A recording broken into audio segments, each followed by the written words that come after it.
नमस्ते मेरे दोस्तों। तो आज मैं इस वीडियो में आपको लेकर आई हूँ बहुत ही इंटरेस्टिंग जगह, और ये जगह है कुरुक्षेत्र में।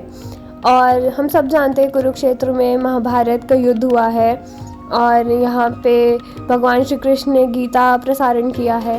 तो मैं सस्पेंस को ज़्यादा नहीं बढ़ाती हूँ, मैं बता ही देती हूँ। ये वही जगह है जहाँ पे युद्ध हुआ था और जहाँ पे कृष्ण जी ने गीता बोली थी। और अभी कुछ देर में हम वो पेड़ देखेंगे, वो बरगद का पेड़, जिस पेड़ के नीचे ही कृष्ण जी ने गीता ज्ञान दिया था। तो ये बहुत ही सुंदर इन्होंने जगह बना रखी है। और यहाँ पे कुछ दिनों बाद वो म्यूज़िक एंड वाटर शो भी होने वाला है। तो अभी ये थोड़ा सा कंस्ट्रक्शन के अंडर है, बट इम्पॉर्टेंस तो इसकी कभी ख़त्म नहीं हो सकती है। इतनी पवित्र और इतनी वैल्यूएबल जगह है हमारे कल्चर के लिए। तो आप देखिए, यहाँ पे मंदिर भी बना हुआ है अच्छे से, और वो पेड़, और आगे हमें एक अंकल जी वहाँ मिले, उन्होंने प्रॉपर स्टोरी भी सुनाई। तो वो भी मैंने इस वीडियो में डाला हुआ है, तो आप लोग देखिए, एंजॉय करिए। और कुछ डिटेल्स जाननी हो तो प्लीज़ आप मुझे कमेंट सेक्शन में पूछ लीजिएगा।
सर, आज हम जिस जगह पे आए हैं, वास्तव में इस जगह का नाम है ज्योतिसर।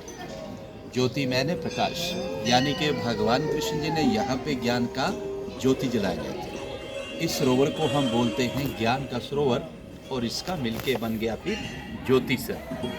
हम वहाँ पे देखेंगे तो वहाँ पे लिखा हुआ है आदि गुरु शंकराचार्य मंदिर। ये आदि गुरु शंकराचार्य जी बताते हैं कि 1200 साल पहले जब उन्होंने पूरे भारत को घूमा, वो घूमते हुए यहाँ पे आए, और उन्होंने बैठ के यहाँ पे पूरा मेडिटेशन किया, ध्यान किया, महसूस किया इस बात को, और फिर उन्होंने कह दिया कि भगवान जो कृष्ण ने गीता गाई थी वो ठीक इसी जगह पर ही गाई गई थी। आज से 5,500 वर्ष जो कि महाभारत का युद्ध लड़ा गया, ये पूरा ही 48 कोस का भूमि, यानी कि 156 किलोमीटर में महाभारत का युद्ध लड़ा गया।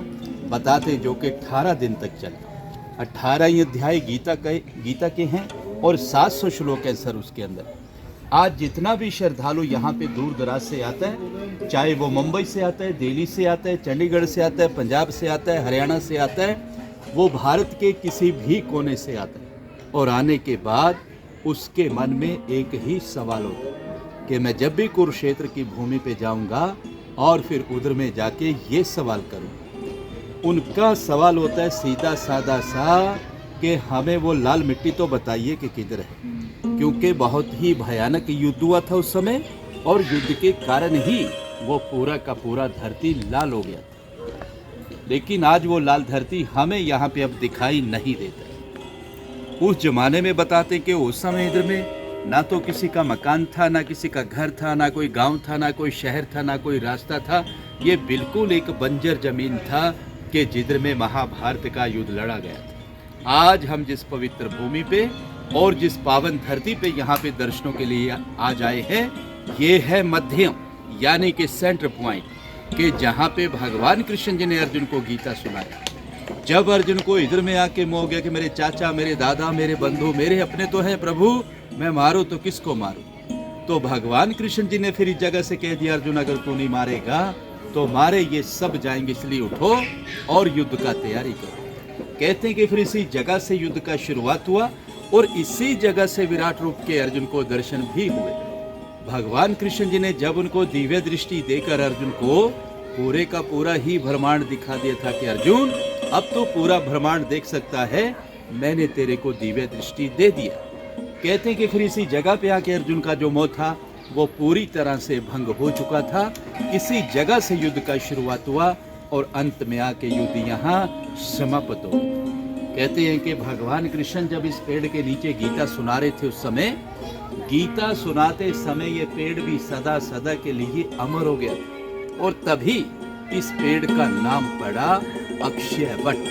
अक्षय मैंने जिसका क्षय ना हो, जो खत्म ना हो, हमेशा हमेशा के लिए जो जिंदा रहता है, अमर रहता है, उसको हम अक्षय वट बोलते हैं। बहुत सारे श्रद्धालु आते हैं, इस पेड़ को नमस्कार करते हैं और जो उनकी मनोकामनाएं होती है वो यहाँ से पूर्ण की जाती है। चारों तरफ से परिक्रमा की जाती है पेड़ की और उसमें एक मंत्र बोला जाता है, ओम नमो भगवते वासुदेव।